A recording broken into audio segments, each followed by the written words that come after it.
देखो एक्सरसाइज 5.2 का question number 8। एक एपी में 50 पद है। टोटल कै गो पद है? 50। मतलब कोई एपी है, उसमें टोटल पदों की संख्या कितना है? 50। तब पदों की संख्या को क्या बोलते हैं?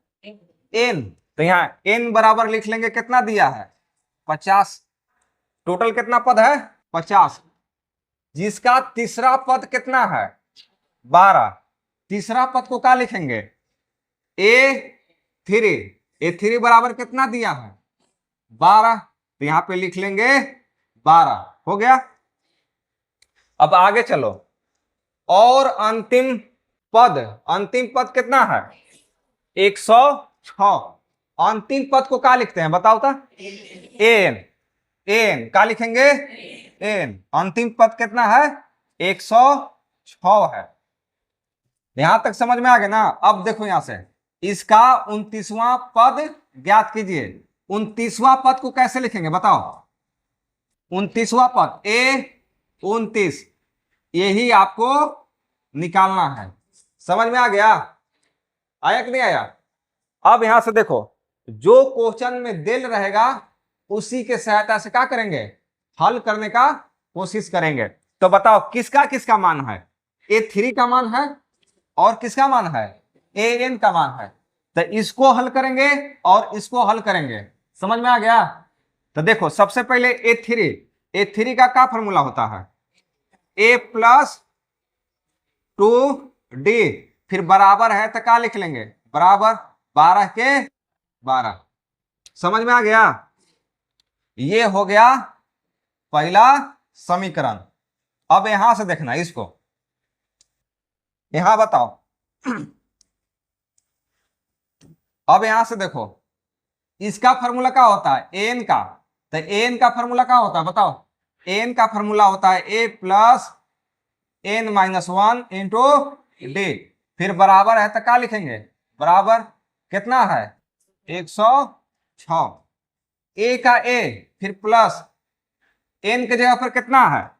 देखो कितना दिया है? 50। यहाँ पे कितना लिख लेंगे? 50। फिर -1 इंटू डी। डी का मान है? नहीं है, तो ऐसे ही छोड़ दो।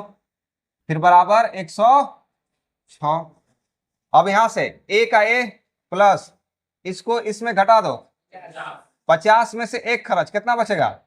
49। और साथ में ये वाला डी बराबर 106। ये कौन सा समीकरण हो गया? दूसरा समीकरण हो गया। समझ में आया? अब पहला समीकरण और दूसरा समीकरण के हल कर देंगे। तो यहां पे लिखेंगे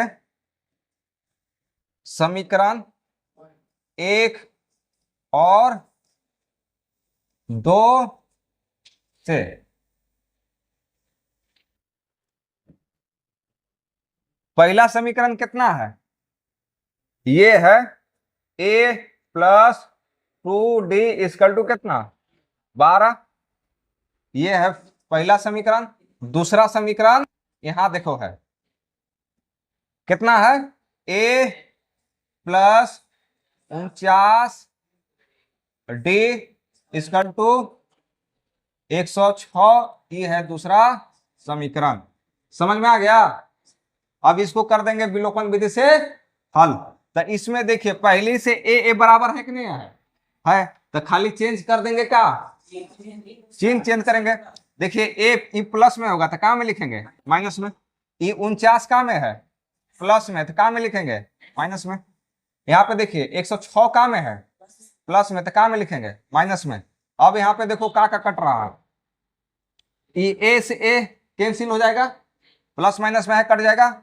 अब यहाँ पे देखो मेन चिन्ह हो गया प्लस और ये हो गया माइनस।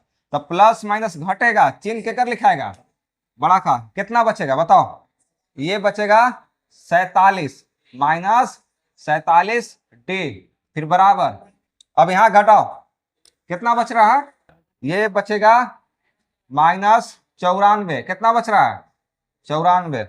अब यहां से डी का मान निकल जाएगा। डी इक्वल टू -94 बटा कितना? -47। अब यहां से देखो ये डी का डी लिखेंगे और इसमें देखो क्या क्या कटेगा। ई माइनस माइनस कैंसिल हो जाएगा। 47 गुना कितना होता है 94, यानी डी का मान कितना आ गया 2। अब डी का मान कहां रख देंगे समीकरण 1 में, यहां पे लिखेंगे डी का मान समीकरण 1 में रखने पर, एक देखो कहां है, यहां पे देखो है a plus 2d equal to कितना 12। अब a का मान है नहीं है तो ऐसे ही लिखेंगे, फिर प्लस 2 का 2, d का मान कितना है यहाँ पे देखो 2, फिर बराबर 12 a प्लस 2 दूना 4 बराबर 12 a इक्वल टू 12, ये देखो प्लस में है तो काम हो जाएगा -4, यहाँ पे a का a, फिर बराबर घटाओ कितना बच रहा है 8, a का मान आ गया 8, d का मान 2 आ गया और a का मान 8। तो अब निकालना क्या है 29वां पद, तो यहाँ पे लिख लेंगे 29वां पद। अब 29वां पद का क्या फॉर्मूला होता है, इसका होता है a प्लस 28d। अब यहाँ पे a और d का मान भर देंगे, आंसर आ जाएगा a 29 का a 29 लिखेंगे बराबर a का मान कितना 8, फिर प्लस 28 का 28, फिर गुना के चिन्ह देंगे, d का मान कितना है तो a 29 बराबर 8, फिर प्लस 28 गुना 56, कितना हो जाएगा 56, a 29 बराबर जोड़ दीजिए कितना आ जाएगा 64, कितना आएगा 64 आएगा। ये हो गया आपका आंसर।